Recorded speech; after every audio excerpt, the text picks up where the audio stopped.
Shalom! Povo lindo que vai morar no céu. Bom dia, que Deus abençoe nosso dia. Que seja um dia repleto de bênção, de paz, guardado pelo nosso Senhor e Salvador Jesus Cristo. Nós estamos aqui para trazer essa palavra rema, essa palavra revelada ao seu coração. Esse maná, esse pão fresquinho do céu todos os dias como premissa, se alimentando de um capítulo, um devocional da Bíblia. É necessário para a gente poder estar alicerçado nas coisas do Senhor, ser aí pequenos Cristo aí fora, porque a palavra de Deus tem esse poder, de falar conosco, de trazer mudança, de trazer a mensagem do reino de Deus para a terra em nome de Jesus. Nós estamos aqui em 2 Samuel, capítulo 16, e hoje nós vamos ver aqui Ziba, Simei, inimigos de Davi. Amém, louvado seja o nome do nosso Senhor, aquele que é único e digno de toda a honra, de toda a glória e de todo louvor.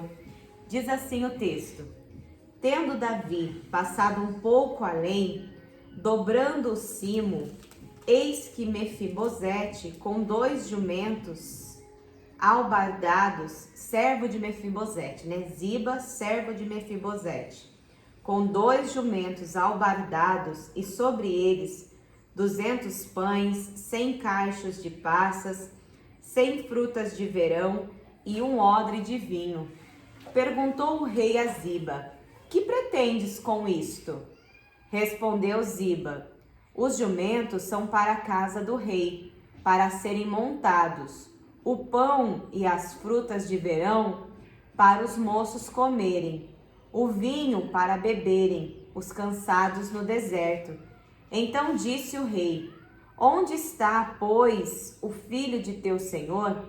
Respondeu Ziba ao rei: eis que ficou em Jerusalém, pois disse: hoje a casa de Israel me restituirá o reino de meu pai. Então disse o rei a Ziba: teu e tudo o que pertence a Mefibosete. Teu é tudo o que pertence a Mefibosete. Disse Ziba: eu me inclino e ache eu mercê diante de ti, ó rei meu senhor. Tendo chegado o rei Davi a Baurim, eis que dali saiu um homem da família da casa de Saul, cujo nome era Simei, filho de Gera. Saiu e ia amaldiçoando, atirava pedras contra Davi e contra todos os seus servos, ainda que todo o povo e todos os valentes estavam à direita e à esquerda do rei. Amaldiçoando, dizia Simei: fora daqui, fora, homem de sangue, homem de Belial. O Senhor te deu agora a paga de todo o sangue da casa de Saul, cujo reino usurpaste. O Senhor já o entregou nas mãos de teu filho Absalão. Eis-te agora na tua desgraça, porque és homem de sangue. Então Abisai, filho de Zeruia, disse ao rei: por que amaldiçoaria este cão morto ao rei meu senhor? Deixa-me passar e lhe tirarei a cabeça. Respondeu o rei: que tenho eu convosco, filhos de Zeruia? Ora, deixai-o amaldiçoar, pois se o Senhor lhe disse amaldiçoa a Davi, quem diria por que assim fizeste?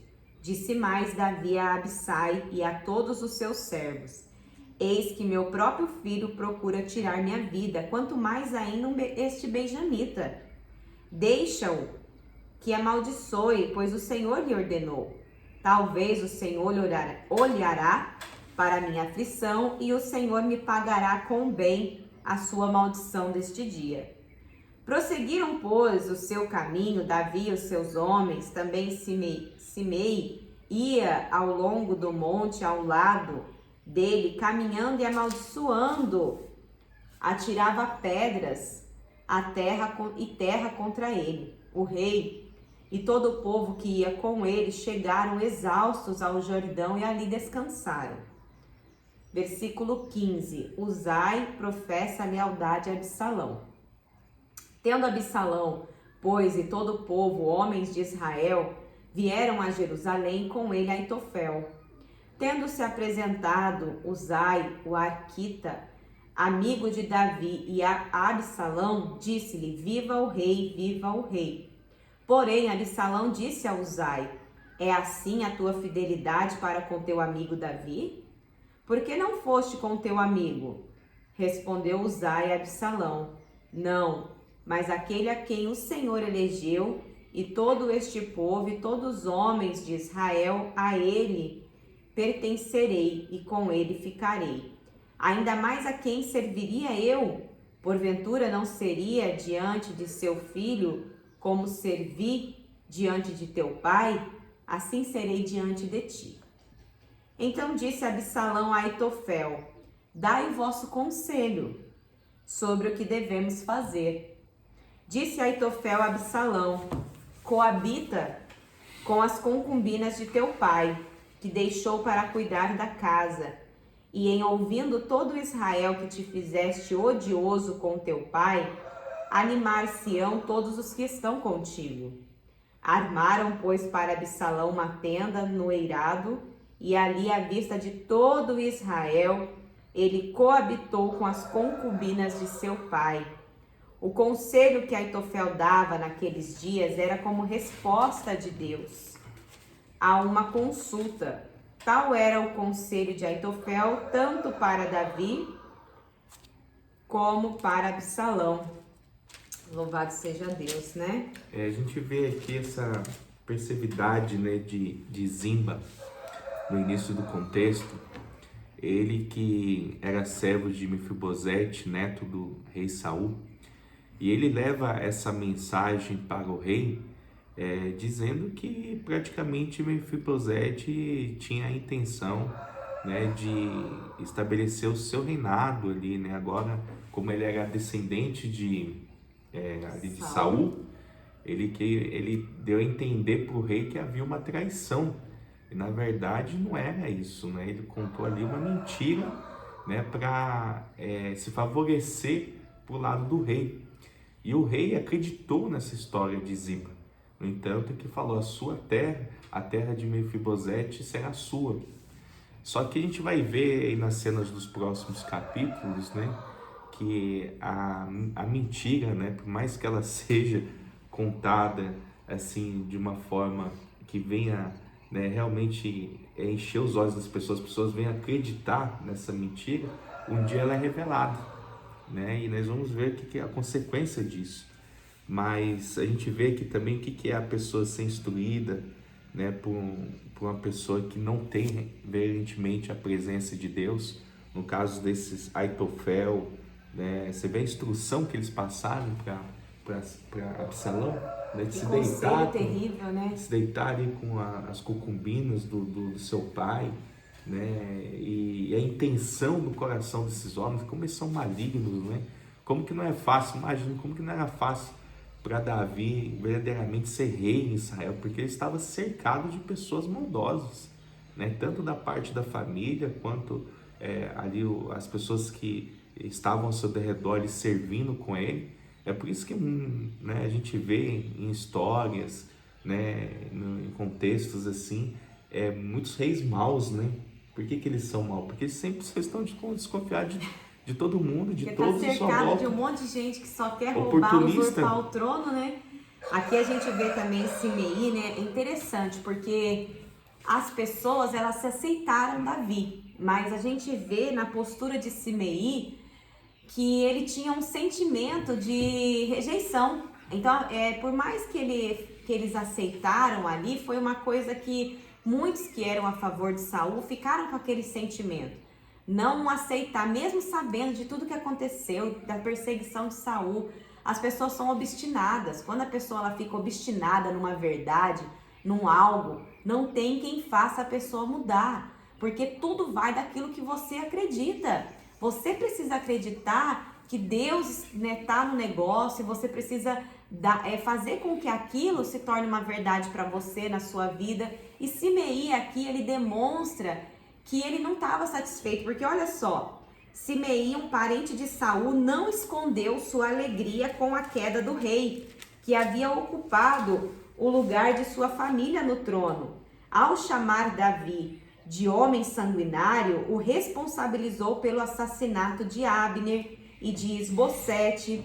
Esta acusação poderia ser aplicada de modo mais justo à morte de Urias, né? Davi reconheceu que, por detrás da maldição daquele homem irado, talvez estivesse ouvindo a voz de Deus.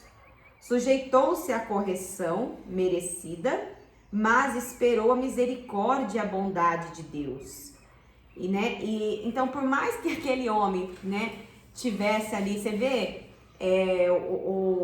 o servo aqui de Davi ali, ele fala assim, olha, a gente vai e arranca a cabeça dele, vamos calar esse homem aí. Eu acho interessante que Davi, ele fala assim, o que tenho eu contigo, filho de Zeruia? É a mesma palavra que Jesus usou para falar com Pedro, quando Pedro fala para ele, né, ali num contexto que Pedro fala para ele assim, olha, o senhor não vai passar por isso, né? Pedro fala algo assim para Jesus, né? E Jesus fala para ele, para trás de mim, Satanás, né? Porque Jesus sabia o que ele haveria de passar e sabia que fazia parte do plano de Deus. E aqui a gente vê um sentimento semelhante em Davi, porque ele pensa, se isso for de Deus, quem sou eu para repreender esse homem? Então ele esperou em Deus a misericórdia de Deus, ele nem deu crédito, nem desvalorizou, ele deixou nas mãos do Senhor, para que Deus conduzisse da melhor maneira. Porque se Davi ele fosse um cara sanguíneo, que agisse pela emoção, ele ia falar, é mesmo, corta a cabeça, vamos calar esse homem, já tô passando por um monte de problema, né? Com o meu filho ainda vem esse aí querendo me amaldiçoar, vai ficar seguindo a gente, tacando pedra, tacando terra, que isso? Vamos, cara esse homem aí. Mas não, né? Olha a atitude de Davi. Eu vejo assim que Davi se sobressaía diante das afrontas. E a maior dificuldade do ser humano é saber se sobressair diante das afrontas. Por uma afronta mínima no trânsito, você vê um matando o outro, brigas e contendas terríveis. É uma ofensa que um faz com o filho do outro. Ah, tira seu filho daqui. Ah, o que você está falando com meu filho? Você está desfazendo do meu... Gente, então, para analisar. É uma afrontinha ali, ó, que a gente recebe, é um olhar torto, você perde seu dia. Às vezes você chega para trabalhar, você fala bom dia, a pessoa não te fala bom dia, olha atravessado, você fala... Poxa, o que será que eu fiz para esse ser humano? Aí você passa o seu dia inteiro mal, mas não tem nada a ver com você. A pessoa tá com problema lá na casa dela. Então, eu vejo que Davi ele sabia se sobressair diante das afrontas. E isso é algo que a gente precisa trazer para as nossas vidas. Pedir para o Senhor, Pai, me ajuda a me sobressair diante das afrontas. Me ajuda a me posicionar diante dos dissabores. Eu lembro que quando eu me converti na igreja do missionário R.R. Soares e tinha uma oraçãozinha que eu peguei que falava assim, Senhor, me ajuda a lidar com os pequenos dissabores do dia a dia que nunca faltam, mas que o Senhor seja sobre a minha vida e governe sobre as minhas atitudes. Então eu falava sempre essa oração para mim, porque eu falava, aí um dia eu parei e fiquei pensando, meu Deus, será que eu não estou profetizando situações na minha vida? Aí eu parei e pensei, não, isso faz parte, né? Não tem como você passar pela vida sem viver nenhuma situação. Porque senão, como que você vai mostrar Jesus para as pessoas? É no meio do vucu-vucu ali que você vai se sobressair. Então eu não sei que situação você pode ter passado ou está passando, mas que em nome de Jesus Deus te dê estratégias para você se sobressair. Amém? Amém, graças a Deus. Vamos orar. Senhor, meu Deus e amado Pai, nós te damos graça, Deus, por mais essa oportunidade de estarmos aqui reunidos, Senhor, na Tua presença com nossos irmãos em Cristo Jesus, que assiste através desse meio de comunicação, podendo, Senhor, se alimentar da gloriosa palavra do Senhor, que vem do Teu reino, Senhor. Essa palavra rema que revela o nosso coração, trazendo entendimento, Senhor, para a nossa alma abatida, que embora, Senhor, a gente passa por dissabores nessa vida, nós precisamos, Senhor, ter domínio próprio. Nós precisamos ter o fruto do Espírito na nossa vida para a gente sobressair, para ter discernimento entre as coisas do bem e do mal, Senhor. Nós não estamos isentos a passar por problema, nós não estamos isentos de chatear com as pessoas, Pai. Nós estamos sim rodeados de pessoas que querem o nosso bem, mas também que querem o nosso mal. E nós precisamos, Senhor, ter sabedoria, não que vem dessa vida terrena, mas que vem da Tua parte, Senhor. Nos capacita, Senhor, nos dê, Senhor, domínio próprio, mansidão, longanimidade, Senhor. Que Teu Espírito, Pai, esteja, Senhor, sobre a nossa vida e que a gente possa, Senhor, ser luz para essas pessoas que estão em treva, que não têm domínio próprio, que machucam o outro, que falam palavras que magoam, Senhor. Que isso não venha, Senhor, cair no nosso coração, mas que a gente venha ter sabedoria que vem do alto, Pai. Em nome de Jesus, nos capacita que nessa semana, Pai, a gente possa, Pai, ser a diferença no nosso local de trabalho, no seio da nossa família, na roda dos nossos amigos, aonde nós estivermos, Senhor. Que a gente venha levar a Tua gloriosa palavra em nome de Jesus. Amém. E graças a Deus. Lâmpada para os meus pés é a palavra do Senhor. E luz que clareia o nosso caminho. Que Deus abençoe seu dia. Shalom!